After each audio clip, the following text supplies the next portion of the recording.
es por primera vez que llega a República Dominicana. Es el nombre, el nombre de pila de él no es Miguel Ángel Ortiz, pero lo utilizan como su apodo. Tiene parte de su apellido y parte, ¿verdad?, de su nombre. Así que el pastor Miguel Ángel Ortiz, bienvenido a tierra lejana, República Dominicana. Y le vamos a dar paso, que tiene un tema muy interesante titulado El tiempo intertestamentario. Así que el hermano Miguel Ángel Ortiz con nosotros. Amén. Me gustaría, pastor, que ya que hemos escuchado que su nombre es que un poquito complicado, que usted nos lo pueda decir también de paso. Sí. Es un gusto saludarlos, mis hermanos, conocerlos personalmente aquí, a mis hermanos, ¿verdad?, que estamos aquí para estudiar esta palabra del Señor. Sí, de hecho, los primeros videos que yo hago ya hace aproximadamente casi 2 años, yo comencé haciendo videos hablando del mensaje. En los primeros videos yo tengo ahí, y digo muy acerca de mi nombre. O sea, la gente piensa que he descubierto América, cuando eso todo el mundo lo sabe, la iglesia, los hermanos. Entonces, eso no es un misterio, como algunos piensan que es un misterio, no. De hecho, cada viaje que yo hago, tengo un nombre, el cual lo uso, es mi nombre original, ¿verdad? Miguel Ángel simplemente es un nombre de redes, aunque muchos años atrás tengo el nombre ya así puesto. De hecho, cuando yo creé el Facebook en 2007, ya tenía ese nombre. Así que eso yo lo aclaro en los primeros videos que hago hace 2 años atrás. Están ahí, ustedes lo pueden ver. Entonces, nada que ver con eso. Quisiera yo que abran sus Biblias en el libro de Mateo, el capítulo... vamos al libro primero de Malaquías, luego vamos al libro de Mateo, para complementar lo que queremos allí ver. Malaquías, el capítulo 4. Con respecto, hoy el tema vamos a analizar Malaquías, el capítulo 4. Permítanme abrirlo allí y quisiera meditar con ustedes esta palabra para que podamos entender lo que vamos a estudiar el día de hoy. Miren lo que dice Malaquías 4. Dice así el verso número 5. Malaquías 4:5. He aquí yo os envío al profeta Elías antes que venga el día de Jehová grande y terrible. Él, hablando de Juan, hará volver el corazón de los padres hacia los hijos y el corazón de los hijos hacia los padres. Vamos a parar acá. Cuando ustedes estudian la Biblia, el Antiguo Testamento, uno de los últimos profetas, que es Malaquías, termina diciendo: he aquí yo envío al profeta Elías. ¿Se acuerdan? Sí. De hecho, él debía venir primero antes que el Mesías. Por eso es que los discípulos en cierta ocasión le preguntan al Señor y le dicen, no dicen los judíos, no dicen los escribas, los fariseos, que primero tiene que venir Elías antes que tú vengas. Y Jesús le dice, de hecho Elías ya vino, hicieron con él lo que quisieron, no lo conocieron, no habían conocido el tiempo del Señor. Y escúchenme bien, esto es algo impresionante, pero nosotros vamos a ver, cuando yo estudio la Biblia de tapa a tapa, y cuando me baso en el Antiguo Testamento, uno de los únicos profetas que pudo identificar la venida del Señor a nacer, el único profeta, cuando yo estudio todo, que identificó claramente, fue Daniel. Si ustedes pueden notar, del Antiguo Testamento, el único profeta que identificó claramente la venida del Mesías fue Daniel. Y ya les voy a decir por qué. ¿Sí? Pero lo que quiero que entiendan es que cuando vamos al Antiguo Testamento, se cierra el libro de Malaquías diciendo que, hablando del día de Jehová, refiriéndose a la primera venida también allí, y habla de el profeta Elías. Entre Malaquías Y Juan el Bautista, que identificamos como el hombre que vino con el poder y el espíritu de Elías, se le conoce a ese periodo de tiempo, se le conoce como el tiempo intertestamentario, ¿sí? Muy poco hemos hablado del tiempo intertestamentario. Hablamos lo que sucedió hasta Malaquías, hablamos cómo comienza el Nuevo Testamento, pero la pregunta es, ¿qué hay dentro del tiempo intertestamentario, que fue aproximadamente casi 500 años? Se cree que es entre 400, 450 años que duró el tiempo intertestamentario, el cual no hay registro bíblico de ese tiempo, porque el registro bíblico comienza y termina hasta el tiempo del profeta Malaquías, el profeta Zacarías, ¿verdad? Luego viene lo que es la deportación de Babilonia, el regreso, terminan los libros con crónicas, si es que se le quiere ordenar específicamente los libros así. Hay que entender que después de Malaquías se escribieron algunos otros libros, el cual fue los libros que se escribieron después de la deportación de Babilonia. Pero entendamos que hay una brecha de tiempo de más de 400 años allí, que se le conoce como el periodo ¿qué? Intertestamentario. El periodo intertestamentario. La pregunta es, ¿por qué es necesario estudiar el periodo intertestamentario? Es muy importante, porque si no entendemos el marco del tiempo intertestamentario, podemos cometer muchos errores cuando queremos interpretar el Nuevo Testamento basado en que el tiempo intertestamentario es la antesala a todo lo que ocurría en el siglo I. Estoy siendo claro, ¿verdad? Sí. Entonces, hablar de 450 años en estos días nos va a quedar el tiempo corto. Pero vamos a ver qué es lo que podemos aprender del tiempo intertestamentario. Primeramente, nos ubicamos para entender este periodo con las palabras aquí expresadas, ¿verdad? Y pensar cuándo comienza el tiempo intertestamentario. Esa es la primera pregunta que hay que responder. ¿Sí? ¿Estamos claros acá? Ya, esta es la pregunta. ¿Cuándo comienza el tiempo intertestamentario? Acuérdense ustedes que los judíos volvían de la cautividad. ¿En qué periodo volvieron? Ustedes saben que primero, si vamos nosotros al libro de Daniel, vamos a encontrar las 4 bestias, ¿verdad? La primera, que es Babilonia, ¿sí? La cual en este tiempo están ¿quiénes? Los judíos son llevados a Babilonia en el tiempo de la primera bestia de Daniel 7. ¿Se acuerdan? Ya. Ellos regresan ¿en qué tiempo? En el periodo de los medos y de los persas. ¿Se acuerdan? Ya, muy bien. Entonces ustedes van a ubicar que el tiempo intertestamentario comienza no en Babilonia, en el periodo de Babilonia, ni tampoco comienza en el periodo de los medos y los persas, porque en el periodo de los medos y los persas comienza lo que es la reconstrucción de ¿qué? Del templo de Jerusalén, ¿se acuerdan, verdad?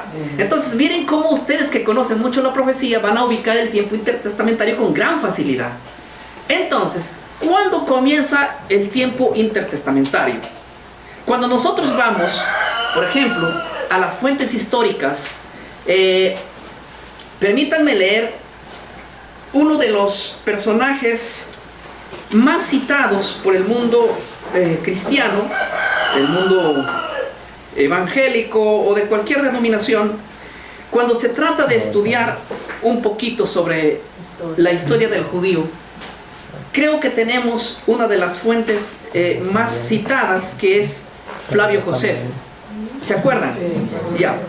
Flavio Josefo, en su libro 1, párrafo 8, Contrapión, sí, voy a citar el libro Contrapión, hablando de este periodo, cuando comienza, él dice: además, desde el imperio de Artajerjes hasta nuestra época, miren, Flavio Josefo está viviendo en el siglo I. ¿Y dice desde qué tiempo? Desde Artajerjes. Desde Artajerjes. ¿Qué periodo es ese? El tiempo de que los judíos volvieron. Muy bien, ese se llama el periodo de los medos y los persas. Él dice que desde el tiempo de Artajerjes hasta nuestra época, todos los sucesos se han puesto por escrito. Escuchen, ¿ah? Por escrito. pero no merecen tanta autoridad y fe como los libros mencionados anteriormente. ¿De qué está hablando Flavio Josefo acá? Les voy a poner en contexto. No les voy a decir ahora primero, pero les voy a contar de que Flavio Josefo está diciendo que desde el tiempo de Artajerjes hasta nuestra época, dice, él está citando al tiempo de los medos y los persas, hasta el siglo I, está diciendo que todo ha quedado registrado, ¿sí? Pero que hay en este periodo que se escribieron muchos libros de los cuales no se le da tanta autoridad a otros libros que él va a mencionar a continuación. Hoy probablemente toquemos un poquito acerca de qué libro se refiere para no dejarlos en vacío, pero quisiera por lo menos entender el principio del tiempo intertestamentario. ¿Saben por qué se le llama el tiempo intertestamentario? Porque es algo que ocurre en algo que se toca muy poco. Quiero que empiecen conmigo, se mencionen conmigo los sucesos hasta el tiempo de Artajerjes. En el tiempo de Artajerjes se concluye las escrituras y se cuenta a los profetas con una sucesión exacta. Cuando ustedes van a ver a Flavio Josefo, él dice que en el tiempo, él dice lo siguiente.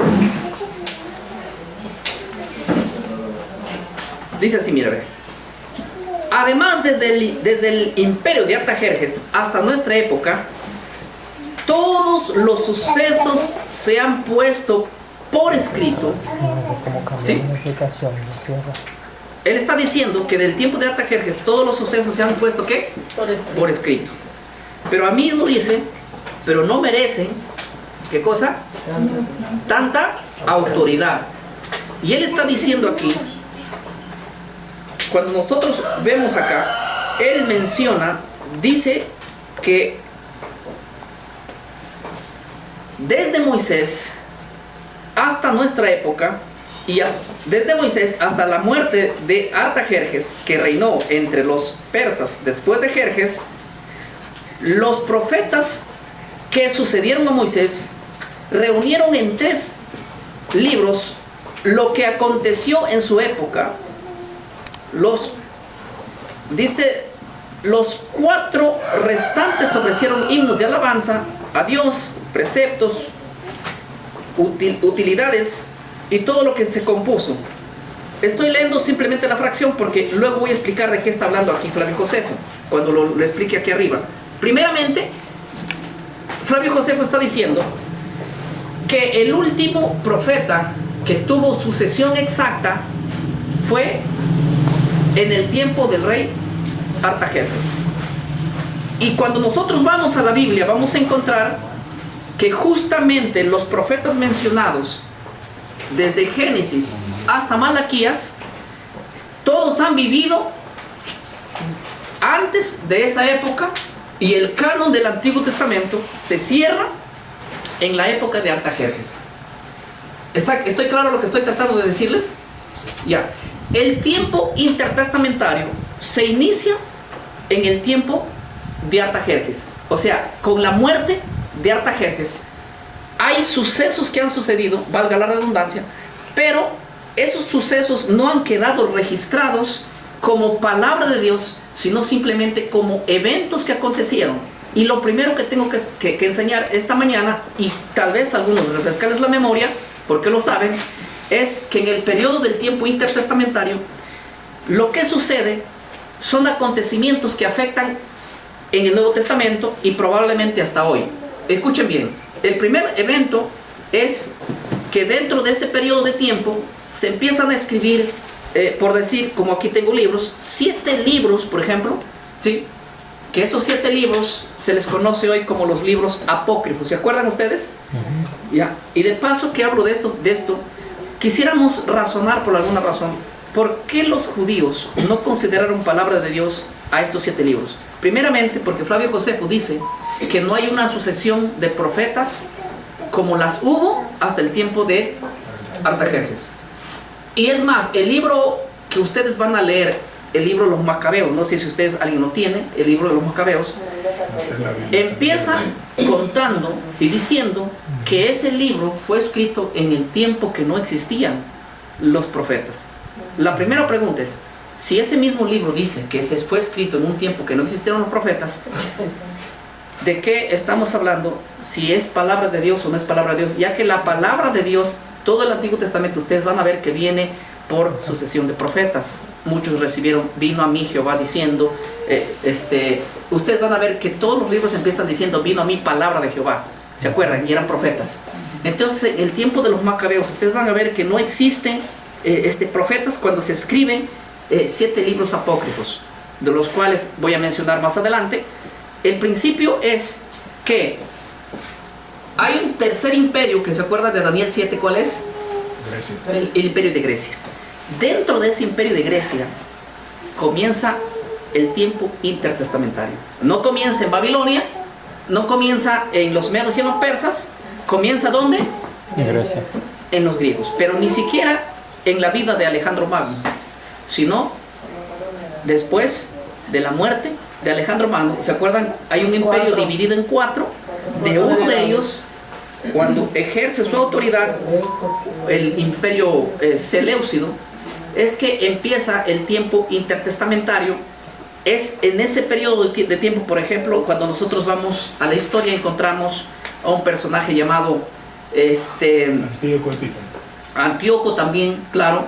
Encontramos a otros personajes de los cuales ellos, si ustedes van a encontrar, por ejemplo, que 250 años antes de Cristo se hace lo que es la primera traducción de la Biblia, por así llamarlo, del Antiguo Testamento, del hebreo y arameo.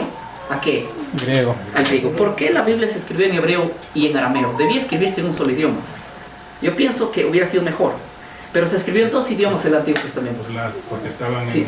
en tierra extraña. Justamente por eso, porque los libros que se escribieron en hebreo son todos esos libros que se escribieron antes de la deportación de Babilonia. ¿Sí?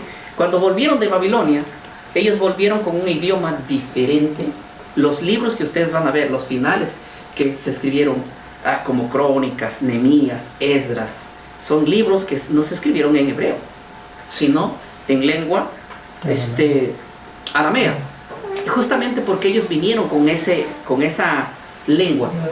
Pero el gran detalle, hay algo importante, que Babilonia, Medo-Persa, no trataba de idealizar a la gente como lo hizo el tercer imperio, que fue Grecia. Los griegos a las personas les ponían su cultura, su religión y su idioma, el cual fue obligatoriamente de los griegos hacer eso. Por eso es que eso fue lo que cambió la mentalidad, y hoy en día la iglesia tiene una creencia muy diferente a lo que existía antes de la deportación de Babilonia. El punto del idioma fue el problema que cambió todo. Justamente 200 años antes de Cristo, la gente, los propios judíos, ni siquiera podían hablar el idioma hebreo, mucho peor, el idioma arameo, mucho peor el idioma hebreo. No lo entendían a perfección, sino los de la alta clase, los de la clase, se puede decir, de la descendencia de los que leían la palabra del Señor. El sector del sacerdocio podía entender eso, pero una parte muy conservadora, muy pocos. Por esa razón se hace lo que es allá en el tiempo de Ptolomeo II Filadelfo. Es el primer hombre que dice: vamos a hacer que la Biblia sea traducida a un idioma que sea el idioma griego. Por lo menos en Alejandría vivían 500.000 judíos, ¿sí? Ya que Alejandría fue una ciudad que fue poblada por la mitad de ellos judíos. Mandaron allí a vivir a 500 judíos, o sea, armaron una ciudad prácticamente con judíos. Dentro de ellos se tenía que enseñarles la palabra de Dios, o por lo menos Demetrio juntos con Ptolomeo querían construir una de las más grandes, se puede decir, bibliotecas de la época, el cual se cree que se llenó con 1 millón de ejemplares, la tuvieron, y dentro de ellos faltaba la Biblia. Ahí es cuando sale lo que se le conoce como la Septuaginta griega. Ustedes se acuerdan de eso, ¿verdad? La Septuaginta griega viene a ser la traducción de la Biblia. Hay que entender que la Septuaginta griega no es un canon, es una traducción simplemente del hebreo y arameo a a la lengua griega. ¿Ustedes se acuerdan de esa parte? Ahora, cuando esto viene, nosotros vamos a ver cómo se cambiaron ciertas cosas de allí y se enseñan cosas diferentes en el Nuevo Testamento. Pero antes de eso, entendamos que a esa Septuaginta griega, el único fin de cambiarlo fue por el hecho que la gente ya casi no hablaba el idioma hebreo, sino el idioma griego. Por eso es que el Nuevo Testamento no se escribe en idioma hebreo, sino en qué idioma. La pregunta es ¿por qué un pueblo que tiene un Antiguo Testamento en una lengua, ahora va a escribir todo en una lengua extranjera, diferente, distinta? Justamente porque eso es lo que hacía Grecia. Los griegos de alguna manera trataban de que los judíos se mentalicen no solo con su cultura, sino también con su idioma. Y desde ese punto de vista, entonces la gente se hace lo que es la Septuaginta griega, el cual, una vez más les digo, la Septuaginta griega no es un canon, como muchos dicen, el canon de la Septuaginta. No es un canon, es una traducción. Simplemente de un lenguaje a otro. Ahora, otra cosa que hay que decir que es un error es decir que la Septuaginta griega fue hecha por 70 sabios. Escuchen bien. Nosotros sabemos que los que hicieron la Septuaginta griega, se cuenta que lo hicieron 72 sabios, ¿sí o no? ¿Se acuerdan? Fueron traídos eso dice la tradición, que fueron traídos 72 sabios de Jerusalén para hacer esa traducción, de pasarle de un idioma a otro idioma. Pero eso es una mentira. ¿Por qué? Porque aunque parte tienen razón y parte es la verdad, se cree que vinieron los 72 sabios, pero la historia desmiente que ellos hicieron todo lo que es el Antiguo Testamento. Ellos simplemente tradujeron los primeros 5 libros de la Biblia. Escuchen bien: Génesis, Éxodo, Levítico, Número y Deuteronomio. Eso fue el papel que hicieron los 72 sabios en el tiempo de Ptolomeo II. Pero ¿por qué se enseña entonces hoy en día? Toda la Iglesia Católica, por ejemplo, enseña que los 72 sabios tradujeron todo el Antiguo Testamento. ¿Saben por qué? Porque ellos le dan como autoridad a los sabios de Jerusalén, a los judíos de Jerusalén, para decir que todo lo que ellos pusieron y compilaron es palabra de Dios. Y ustedes, hay un debate interminable entre el mundo cristiano diciendo si hay que aceptar los 7 libros o no hay que aceptar los 7 libros. Y empieza la primera discusión allí. ¿Por qué? Porque los judíos dicen no aceptamos los libros apócrifos. Primera razón, porque se escribieron en un tiempo donde no hay profetas. Estoy diciendo claro. Y es cierto, se escribió en el tiempo intertestamentario donde no había profetas. Segundo, los 7 libros apócrifos se escribieron en una lengua griega. Y todos los libros del Antiguo Testamento se escribieron en lengua hebrea.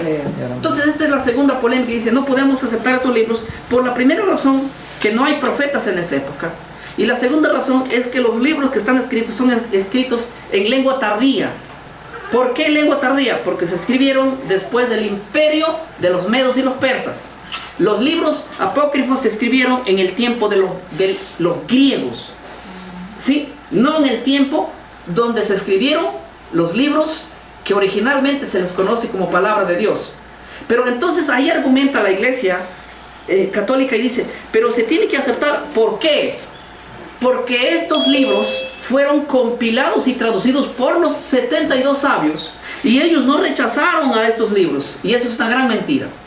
¿Por qué es una gran mentira? Porque aunque los sabios fueron llevados contra su voluntad, ellos tradujeron solamente los 5 primeros libros. Y los demás libros no lo tradujeron ellos, porque los demás libros se tradujeron hasta el tiempo de Ptolomeo VII. Y eso nosotros lo vamos a ver. Esto apúntenlo para que ustedes lo analicen después. Van ustedes a averiguar la carta de Aristeas. ¿Han oído hablar de Aristeas? Sí. ¿Quién era Aristeas? Aristeas vivió en la época del tiempo intertestamentario, ¿sí? Y él cuenta que los sabios solo tradujeron los 5 primeros libros. ¿Estoy siendo claro? Sí. Entonces Aristeas es un escritor, poeta de esa época, del tiempo intertestamentario. Como tenemos a Flavio Josefo del siglo I, tenemos también a Aristeas. ¿Sí? Y en la carta de Aristeas, él dice claramente que los que tradujeron esos libros fueron solamente los primeros 5. Esto quita la autoridad a toda la tradición que por años se ha creído que los 72 sabios tradujeron desde Génesis hasta Malaquías. Y ese argumento era muy fuerte, porque la Iglesia Católica decía, todos esos libros fueron traducidos por los 70, no solamente la mitad, y hay que aceptarlos, inclusive los que se pusieron allí. Pero hay que recordar una cosa, ese argumento fue desvalidado, ya que se descubrió la carta de Aristeas, donde menciona claramente que solamente 5 libros eran coherentes con respecto a la traducción de ellos, pero los demás libros los judíos no lo consideraban como libros de palabra de Dios. Estoy hablando de los eventos que sucedieron dentro del tiempo entre Malaquías y Juan el Bautista. Ese periodo se llama el tiempo intertestamentario. Dentro de ese periodo que sucedieron esos eventos, viene esa guerra, ¿sí?, que nos ha afectado hasta hoy. Ahora, el detalle es que ahora quiero leer yo la carta completa, o por lo menos un poco, del libro Contrapión, libro 1, párrafo 8, con respecto a esta solución. ¿Ya? Esta polémica que acontece allí ha ido afectando hasta el primer siglo. Había judíos de la diáspora que aceptaban los libros que se escribieron en el tiempo intertestamentario, y los judíos de Jerusalén, ellos nunca aceptaron esa propuesta que les hicieron los griegos de tener. Ahora, yo quiero que ustedes sepan una cosa, que el que manda hacer la traducción de la Septuaginta griega no fueron judíos, ni de la diáspora, ni judíos de Jerusalén. Esa traducción fue hecha por un hombre pagano, ¿sí?, por un griego. El que mandó a hacer eso fue un griego. El que mandó a hacer, llamémoslo, si quieren, llamémoslo canon, si quieren. ¿Sí? ¿Quién mandó a hacer ese canon? Ptolomeo II Filadelfo. O sea, un griego, con un fin muy diferente de lo que la Iglesia Católica hoy dice, con un fin muy diferente de lo que hoy nosotros pensamos. Él simplemente era poner su nombre en alto. Él quería tener ejemplares en su biblioteca, por eso ordenó a Demetrio que forzosamente ese libro de los judíos sea colocado allí, para que sea leído, ¿sí?, y conocido, pero para el orgullo y la fama de quién iba a ser, de él, simplemente la gloria de él. Él no hizo eso con un fin de que los judíos tengan una creencia unida. No, ese no era el fin de él, ni siquiera le importaban a los judíos en cuanto a su creencia con respecto a lo que él profesaba. Él lo que quería era simplemente que los judíos acepten los planes y propósitos que él tenía con esa ciudad. Ahora, escuchen bien. Miren lo que dice la carta que Flavio Josefo, o el libro Contrapión, donde lo voy a leer párrafo por párrafo, el cual solamente esto refutaría la idea de creer en esos libros, en esos 7 libros apócrifos. Voy a leer ahora el tomo 1, libro 1, párrafo 8 del libro Contrapión. Dice lo siguiente así: por esto, entre nosotros, dice Flavio Josefo, no hay multitud de libros que discrepan y discuten entre sí, sino solamente 22 libros. ¿Qué cosa dice Flavio Josefo? ¿Cuántos libros había en la época los cuales ellos lo consideraban como palabra de Dios? 22. 22. Pero ¿por qué nosotros decimos que son 39 y no 22? Por la sencilla razón de que los judíos no dividían los libros como lo dividimos nosotros hoy. Primera de Samuel, segunda de Samuel, ¿se acuerdan? Para ellos era Samuel, era un solo. Sí. Para nosotros hay los profetas mayores, los profetas menores, ¿se acuerdan? Para ellos, cuando decían los profetas, simplemente era un libro conocido desde Lamentaciones hasta Malaquías. O sea, cuando ustedes ven, encierran todo eso, como contaban ellos, solamente desde Génesis hasta Malaquías hay 22 libros. ¿Sí? Pero para nosotros, como dividimos todo eso, se multiplica ¿cuántos? 39. Entonces, cuando Flavio Josefo está diciendo que hay solo 22 libros, el cual se considera, miren lo que dice: por esto entre nosotros no hay multitud de libros que discrepan y disienten entre sí, sino solamente 22 libros. Ahora, miren lo que dice. Esto es lo más interesante, que abarcan la historia de todo el tiempo y que con razón se consideran divinos. Sí, Flavio Josefo está poniendo en claro de que solamente hay 22 libros que nosotros conocemos, que son los mismos 39, que se consideran ¿qué? Divinos. Dice así: de entre ellos, aquí empieza a contar, de entre ellos 5 son de Moisés. ¿Cuáles son esos 5? Pentateuco, Génesis, Éxodo, La Torá. Levítico, Número y Deuteronomio. ¿Sí? 5 son de Moisés, dice. Y contienen la ley y la narración de los acontecimientos desde el origen del género humano hasta la muerte de Moisés. Este espacio de tiempo abarca casi 3000 años, dice él. Desde Moisés hasta la muerte de Artajerjes, que reinó entre los persas desde Jerjes. Los profetas que sucedieron a Moisés reunieron en 13 libros lo que aconteció en su época. Los 4 restantes ofrecieron himnos y alabanza de Dios y preceptos utilísimos a los hombres. Además, desde el imperio de Artajerjes hasta nuestra época, todos los sucesos se han puesto por escrito, pero no merecen tanta autoridad. ¿De qué cree que está hablando aquí? Está hablando de los otros libros que se escribieron después de Artajerjes, ¿sí? Que dice que no merecen tanta autoridad, ¿sí? Además, desde el imperio de Artajerjes hasta nuestra época, todos los eventos han quedado, dice, pero no merecen tanta autoridad. La pregunta es, ¿tanta autoridad? No solamente la autoridad, dice, también la fe, ¿sí? Que no merecen tanta autoridad.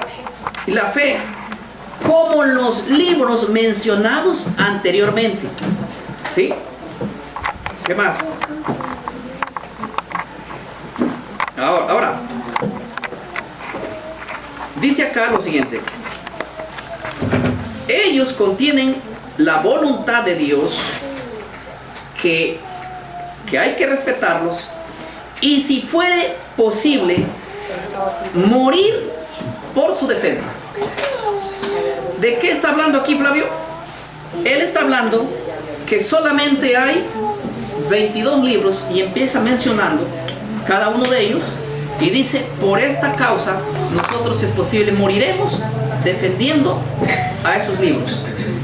Ahora, esto es una fuente que de hecho cambió e iluminó el mundo, mencionando que Flavio Josefo, que es de descendencia judía, ¿sí? Porque él pertenecía a los fariseos, él dice que no existen libros más que no fueran los 39 que nosotros tenemos.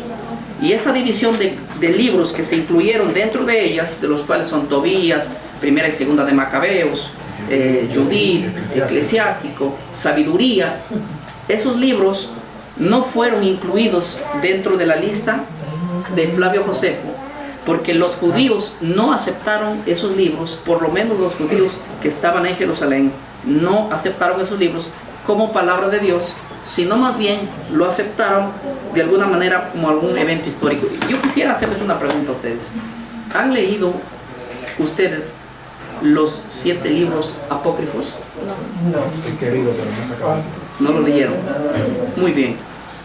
Les aconsejo, lean, Sí, yo mismo quiero leerlo. porque son buenísimos.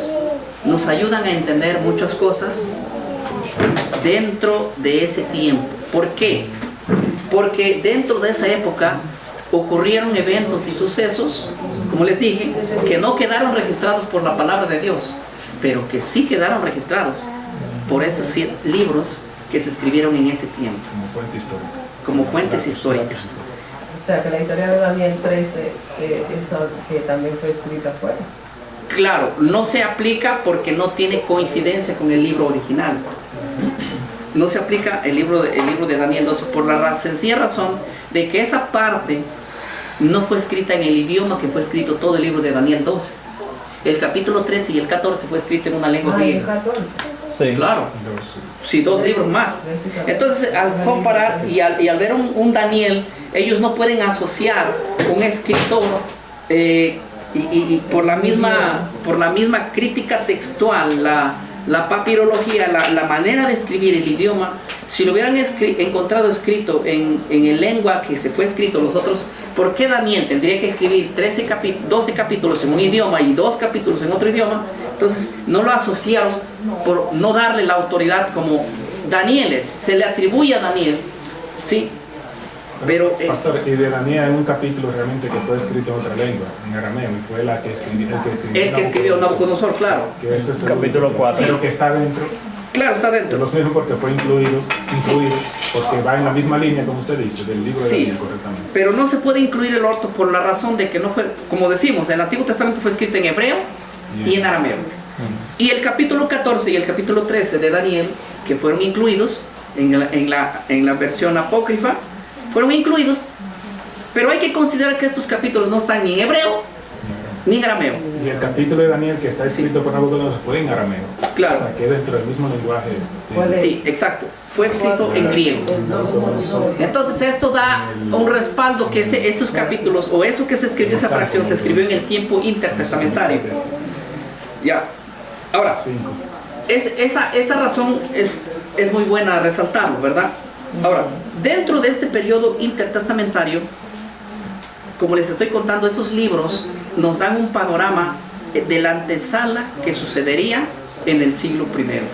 Yo creo, estoy convencido, no solo creo, estoy convencidísimo de que si nosotros no sabemos qué aconteció dentro de esa época de 400 años, vamos a entrar a ver a Malaquías en la Biblia con esa mentalidad, con esa